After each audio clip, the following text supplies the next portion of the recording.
So day 4 of the SC1 wax on here. We've been through a rainstorm. I know I said I was going to take it to a car wash, but instead the family's in, so we decided we'd come out here in the woods and get it dirty. But believe it or not, it's rained on it for a full day. There's no like oily streaking or anything like that, other than the mud we've gotten on the Nerf bars. Nerf bars still look really good. Plastics are still really black, so this stuff really does work. And as you can see, the mud we've gotten in so far, it's actually kind of beading up. We got a few cakes of mud there, but it's actually kind of beading up. So it's supposed to make it really easier to get the mud back off the vehicle. So we'll get her nice and muddy today, and we'll take her in, and we'll see. I mean, it does look like it's stopping the mud from caking up. Look at that, it's literally running down. Now we put absolutely none on the rear or inside the back here.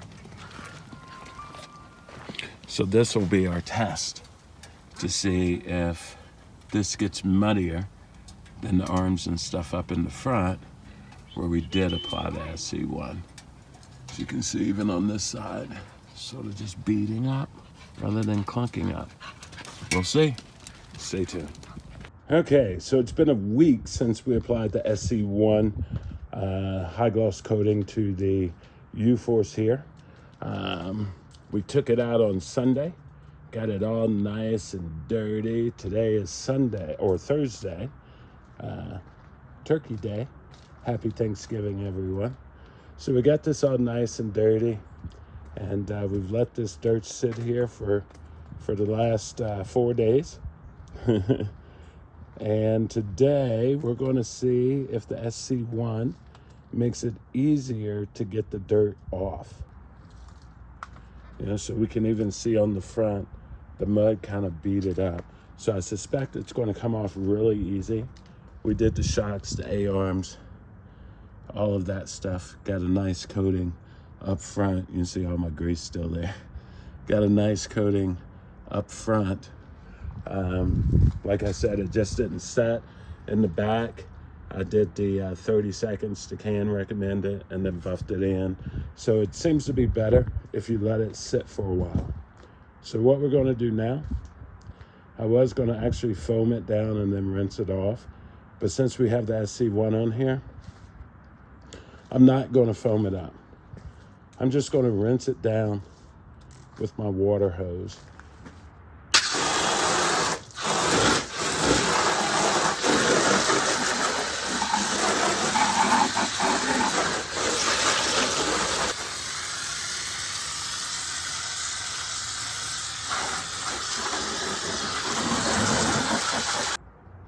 Okay, so here's what we did. We only sprayed down the passenger side. Let's take an up close look up here in the front.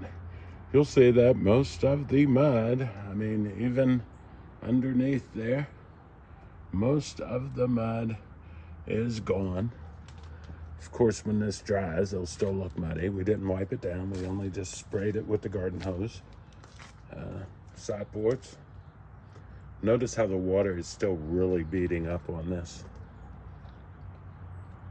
Now back here on the blacks, we did not apply the SC1 like we did up front. And you'll notice we have a lot more mud still left on that. And let me tell you, underneath, that really looks good. We did have the SC1 under there as well, but on none of this stuff here. And you can see it's 10 times, in my opinion, more muddy than the arms and things up front are. So now we're going to foam it down and wash it and apply some more SC1. Okay, here we are a couple hours later. We've cleaned and we've dried the UForce off, and you can probably already tell by the bumper there, there's still it's like the SC1 is still hanging on just a little bit after the complete washing. It does need another application. You can see the water spots. Over here, the scratches are back, very visible, and under the wheel well, of course, it's not as good. Where it did not hold up at all is on these running boards. As you see, they're back to their original looking selves, but on the sides here, even where we scuffed along the side of the tree, and up here where we scuffed along the side of the tree, it still has the plastics looking really good. Does the SC1 make it easier to clean? I have to say the undercarriage of this UForce was dirtier than it's ever been before. We were totally submerged in water when we took this out and got it muddy, and took us a little while to get out. I've never been that deep before. So we had a lot in the back. That was hard to get out with just a garden hose, but we did clean this whole thing with just the garden hose. And this is the result after the cleaning and the application of the SC1. Well, we don't have a new application of SC1 on here. This is the original application after cleaning it. So this is how we're looking right now. I am totally impressed because it does still look good. So this may have been the last time we get it in the mud this year. So we're gonna put a good coat of SC1 on there. We're gonna let it sit for about maybe 30 minutes or so because it'll be dark soon. But I'm going beyond the 30 seconds. It seems like it works better the longer you let it set. But we can see again on these running boards, they do get ashy and nasty looking. And this time I think I actually have them really clean. I don't think, no, that's no mud on it anywhere. That's just the way they look. But they will look so much better once we get that SC1 on there. So there it is.